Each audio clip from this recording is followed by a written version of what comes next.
Në një deklaratë për media, Sali Berisha i bëri thirrje shqiptarëve të bashkohen në atë që ai e quajë një uragan të fuqishëm për të firmosur fundin e regjimit aktual. Ai bëri analogjinë me 20 shkurt të vitit 1991, kur u rrëzua busti i diktatorit Enver Hoxha, duke theksuar se edhe Edi Rama do të përballet me përmbysjen nga qytetarët. Në një uragan të fuqishëm që Tirana nuk e ka parë nga 91-shi, të bashkohemi për të firmosur së bashku fundin e këtij regjimi dhe fitoren e të ardhmës sonë. Fakti që Rama nuk do të jetë në zyrë kur demokratët do të protestojnë poshtë saj, sipas Berishës, nuk ka asnjë rëndësi.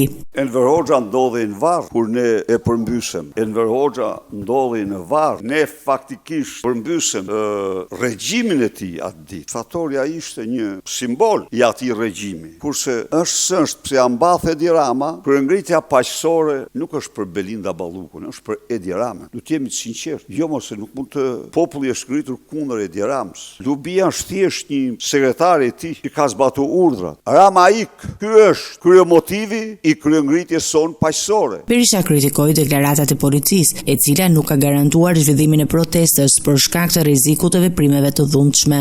Tani, këto që thoni ju, këto janë nuk i organizon Partia Demokratike. Pse shifni ju ato inskenimet e Ilirian Prodës që i përgatisin në zyrat e policisë dhe japin si foto, nuk i han kush ato.